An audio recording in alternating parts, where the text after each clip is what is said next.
Good morning students. आज हम अनुसूची की प्रक्रिया की बात करने जा रहे हैं। तो अनुसूची प्रक्रिया निर्माण की जो प्रक्रिया होती है ये कल मैंने आपको बताया था। अनुसूची प्रश्नों की एक सूची होती है जिसे अनुसंधानकर्ता उत्तरदाता के सामने बैठकर स्वयं प्रश्नों के उत्तर भरता है और पूछता है।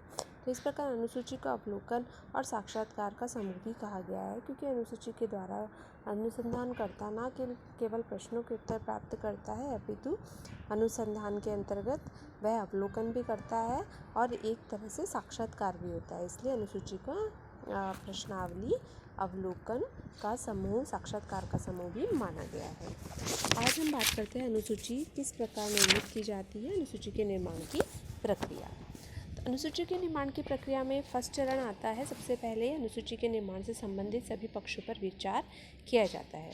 अनुसूची के निर्माण के पूर्व में यह निश्चित कर लेना चाहिए कि इससे विषय संबंधित किन किन पक्षों या मदों को संयोजित किया जाएगा। अनुसंधानकर्ता को समस्या का पूर्ण ज्ञान होना चाहिए और कौन से पक्ष अधिक महत्वपूर्ण हैं, किन पक्षों को सम्मिलित करना है, किन पक्षों का संतुलित अनुपात बनेगा, इन सबको पहले ही अनुसंधानकर्ता को समय रहते हुए उनको सम्मिलित कर लेना चाहिए, जिससे समय, शक्ति व धन की पूर्णतया बचत होती है। तो अध्ययन से संबंधित पूर्ण ज्ञान होने से अनुसंधानकर्ता विभिन्न पक्षों को इस रूप में विभाजित कर लेता है जिससे महत्वहीन पक्ष उसमें सम्मिलित नहीं हो पाते हैं। द्वितीय चरण की हम बात करते हैं तो द्वितीय चरण के अंतर्गत अध्ययन विषय को विभिन्न पक्षों में विभाजित किया जाता है।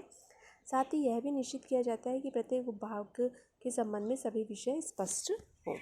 तो इस प्रकार के प्रश्नों को अनुसूची में सम्मिलित करने पर पहलू पर अधिक प्रकाश डाला जाता है। विभिन्न प्रकार के प्रश्नों के उत्तरों से प्राप्त सूचनाओं का अनुसंधान के उद्देश्य की पूर्ति में अत्यधिक उपयोग किया जाता है। तृतीय चरण के अंतर्गत हम प्रश्न निर्माण पर इस बात में ध्यान देना चाहिए कि प्रश्नों की भाषा अधिक जटिल, अस्पष्ट व संदेहपूर्ण व बहुअर्थक ना हो। ऐसे प्रश्न नहीं होने चाहिए जिससे उत्तरदाता को समझने में समय लगे और उसे मन में उसके कोई भी शंका उत्पन्न हो या फिर वो उत्तर देने में हिचकिचाए। अध्ययन से संबंधित सभी जो प्रश्न हैं वो सरल होने चाहिए, स्पष्ट होने चाहिए, सही ढंग से पूछे जाने प्रश्न उत्तरदाता से स्वतः ही सही उत्तरों को प्राप्त कर लेता है। इसलिए प्रश्नों के निर्माण में किसी प्रकार की जल्दीबाजी नहीं करनी चाहिए। अत्यधिक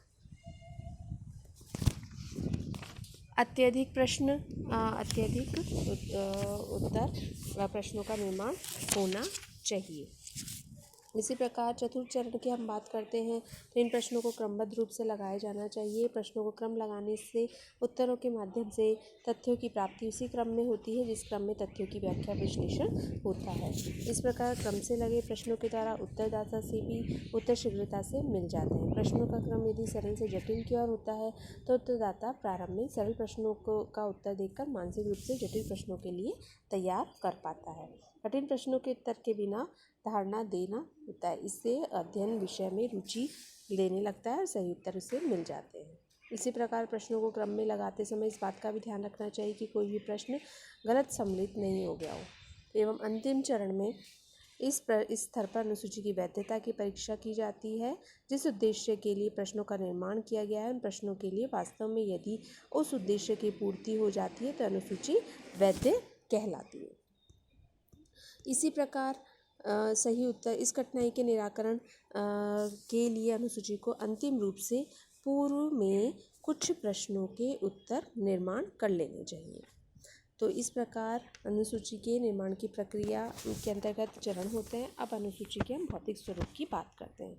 सूचनादाता से सूचना प्राप्त करने के लिए अनुसूची को उसके सम्मुख प्रस्तुत करना चाहिए। अनुसूची का भौतिक स्वरूप आकर्षक होना चाहिए जिससे कि उद्देश्यों को सही रूप में प्राप्त किया जा सके। तो आकर्षक में सबसे पहले हम बात करते हैं कागज़ की। तो अनुसूची का कागज़ अच्छी किस्म का होना चाहिए जिससे लिखने में सुविधा हो और लिखते समय स्याही ना फैले।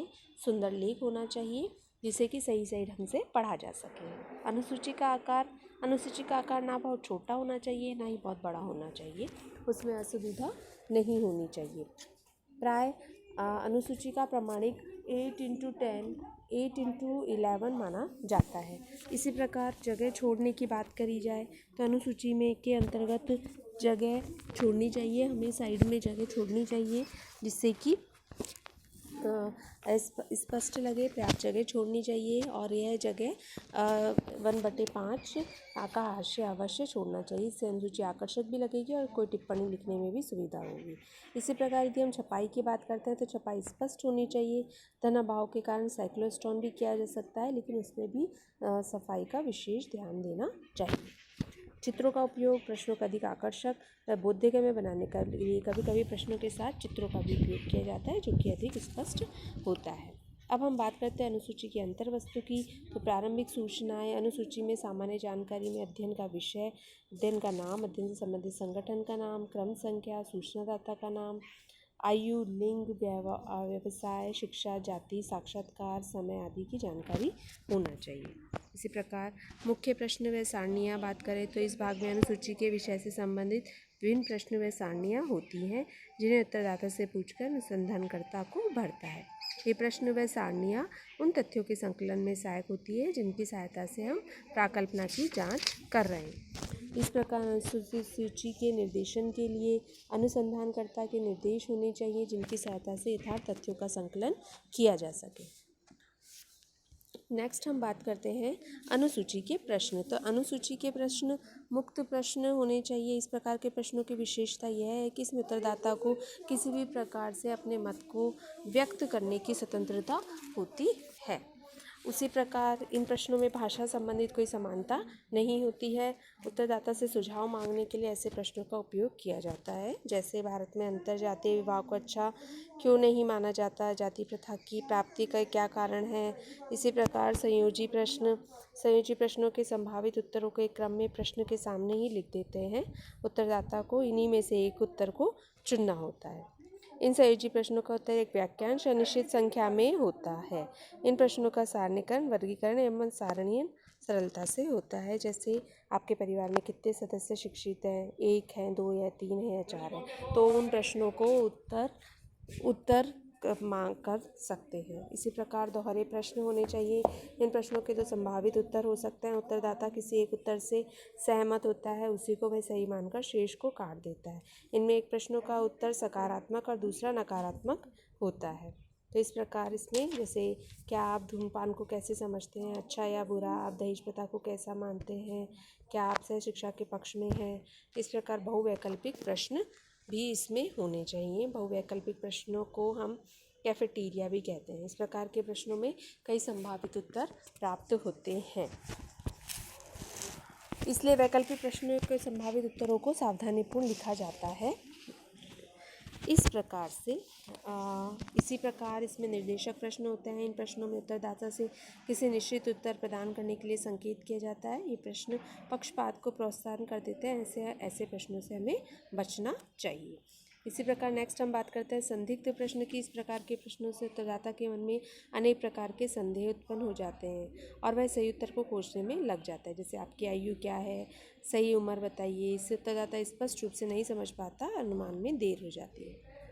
फिर है अनिश्चित प्रश्न।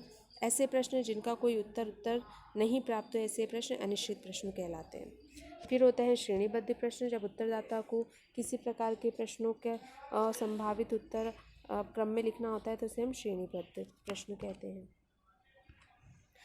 तो इस प्रकार हमने आज बात की कि सम्मिलित योग्य जो प्रश्न होते हैं वो स्पष्ट होने चाहिए। ऐसे प्रश्नों का हमें बहिष्कार करना चाहिए जो लंबे हो, जटिल हो, संदेहपूर्ण प्रश्नों का बहिष्कार करना चाहिए। अनावश्यक असंबद्ध प्रश्नों को नहीं पूछना चाहिए।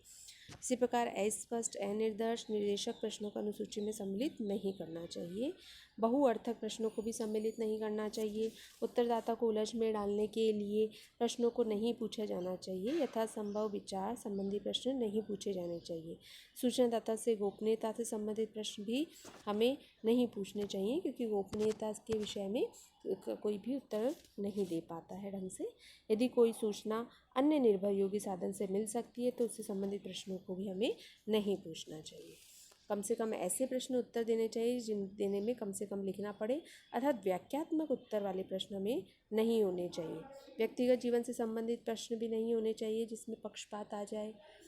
इसी प्रकार संपूर्ण और एक कम में एक दूसरे के पूरक समय होने चाहिए।